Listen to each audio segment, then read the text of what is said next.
welcome back to my channel. My name is Tiffany. I'm trying to get this recorded while the little nugget is taking her little nappy nap. But today we are going to talk about the first trimester of this pregnancy. So all my symptoms, how I found out, and everything that's been happening, because I felt like in the beginning it was a little crazy, but things have kind of calmed down now. But I have been needing to film this video for so long now, and I'm finally getting around to filming it. And so let me just pull up my calendar and get all the dates correctly, because it has been so long now. I honestly can't even remember when everything has happened. But I got my first positive on January 8th, and then I went ahead and called my endocrinologist to schedule an appointment with her to get my blood work drawn. So with my pregnancy with Lydia, I was seeing my endocrinologist from the very first blood draw all the way up until 11 weeks, and then I went to see my OBGYN. So with this pregnancy as well, I decided to go see my endocrinologist first, because she just gives me so much peace, and knowing that I was with her from the very start, it just gave me a lot of peace of mind knowing that I was really taken care of. And so with this pregnancy, I went ahead and scheduled my first appointment with my endocrinologist as well. I had a blood draw with my endocrinologist on the 10th and the 11th. And then I had some more blood work done on the 21st, the 24th, and the 26th, and that was with my OBGYN. So on January 10th, my HCG was 104, and then my progesterone was 23.3. And then on January 13th, my HCG was 608 and the progesterone was 22.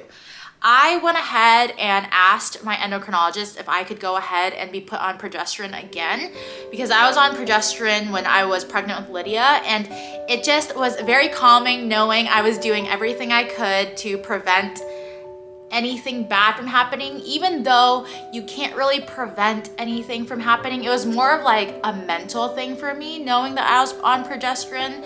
So she put me on progesterone, and I actually did stay on that until 12 weeks, and then once the placenta took over, I went off of that. January 21st, my HCG was 10,628. On the 24th, my progesterone was 23,373. And then on the 26th, my HCG level was 33,547. So after my HCG level came back on the 26th, the nurse at my OBGYN decides to give me a call, and she goes, Tiffany, I have some bad news for you. It looks like your numbers aren't doubling anymore, so I just want to mentally prepare you for having a miscarriage. When I heard that, honestly, everything just kind of stopped, and I was just so heartbroken and so upset and so sad, because we did really want this pregnancy, and we also kind of did try for this one as well. I was just devastated.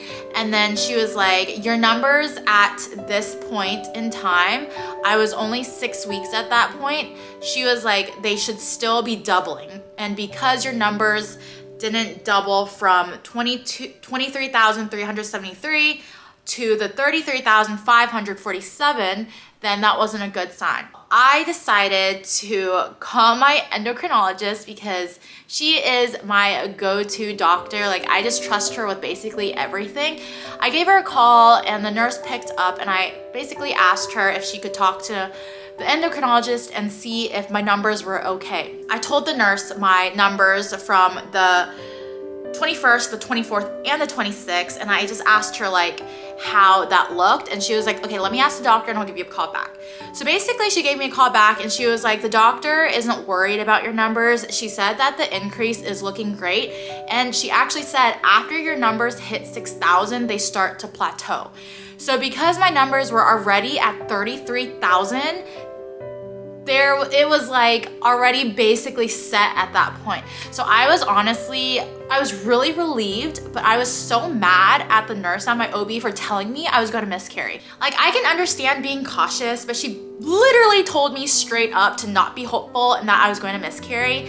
And I was just very upset with her for telling me that, because no one wants to hear that when you're pregnant. Like, that is literally the last thing you want to hear. And then here is my endocrinologist telling me that everything was fine and that she was going to bring me in the week after because my numbers were so high that at that point we should be able to see something, so we'll get a clearer understanding of what is going on.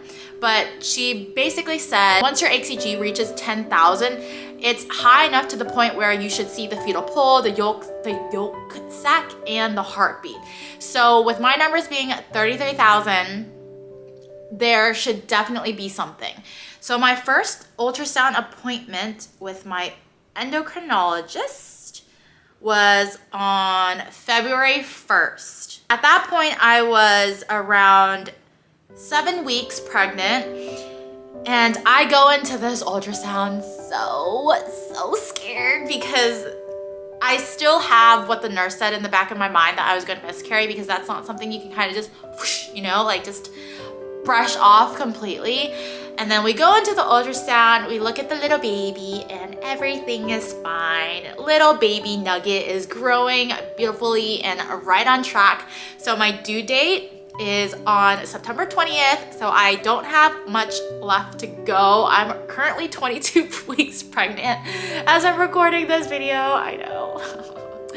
But yeah, so everything is going really well. And then I was so relieved seeing the little heartbeat, the little fetal pole, and then the little yolk sac. And I was like, oh, okay, everything is okay now, so I can finally breathe. And then my OBGYN scheduled me another ultrasound for February 10th. So I went to that one as well. And everything was perfectly fine. I was still measuring right on track at like 8 weeks, 2 days, something like that. Moving on to the symptoms of this pregnancy, I feel like this pregnancy is definitely a lot more symptomatic compared to my first pregnancy, because with Lydia, I really don't remember being this nauseous. Like, I threw up a couple times, but with Lydia, I never threw up. I was just like so nauseous, but nothing would actually come out. But with this pregnancy, like the smells I couldn't handle, food I couldn't handle, everything was just so strong and overwhelming. And I was so nauseous that I actually ended up taking B6 and Unisem to try to combat that nausea. And that actually really helped. So I took that every night, and it was very helpful with the nausea. And it basically helped me get through the day and not feel like I was dying. But with my previous pregnancy, I could not eat kimchi. And then with this pregnancy, I can't eat kimchi either. Like, I don't understand why, but the smell of kimchi and the taste of kimchi is so revolting that it made me throw up. And I'm so sad because I love kimchi and it's just so delicious, but nope. Couldn't do it. And then asparagus is one of my favorite foods, and I couldn't do it either because it was just so nasty. And then my cravings, oh my goodness, they have been brutal. Like anything sweet, anything fried, anything crispy and crunchy, I just wanted it all. So my diet is basically shot, and I've been eating so bad. And then I've also been super tired with this pregnancy. I feel like with Lydia, because I didn't have anything else to do except for work, it wasn't as bad. But with this pregnancy, since I'm trying to keep up with Lydia, just trying to take care of her as well, I've just been so much more tired compared to the first pregnancy. I don't know if that's just because this is pregnancy number 2 and because it was so close together that my body just isn't entirely healed yet. I don't know, but it's definitely been a lot more rough compared to the first time I was pregnant. Going back to my blood work, I feel like my OB just always has bad news for me. They are great because they're extremely thorough, which I like because they want to make sure that nothing gets missed. But I actually moved an hour away from that OB, so now I'm seeing a new OB. So just to clarify everything, I had an endocrinologist, OB number 1, and then OB number 2. So going back to OB number 1, when we did my blood work, my TSH was really low. It was 0.001, and that was, I think, at 7 weeks or something like that, 7 or 8 weeks. And then I redrew it again near the end of the first trimester at 12 weeks, and it was 0.02. Because my levels were so low, OB number 1 wanted me to see an endocrinologist. She basically told me to just check in with OB number 2 and see what they want me to do regarding my TSH levels. So yeah, that is basically where it ends. And I know Google is not your friend, I know. But if you Google like low thyroid levels in pregnancy, it's so bad and so scary, and it just tells you the worst things ever. So I'm going to touch base on what I ended up having to do in the second trimester video with OB number 2, but that's basically everything that happened in the first trimester. It has been such a roller coaster ride of emotions, because the first nurse telling me that I was going to miscarry the baby, to my endocrinologist telling me I was fine, to the baby being fine, and then to now my TSH levels being too low. Every pregnancy just has its own thing, and then sometimes being pregnant, it just brings things out of your body that doesn't even exist prior to you being pregnant. So I've never had thyroid issues in the past up until being pregnant now. So yeah, pregnancy is crazy, but it is the most amazing thing in the world. So that was everything from the first trimester, and I hope you guys like this video, and I will see y'all in my next one. Bye.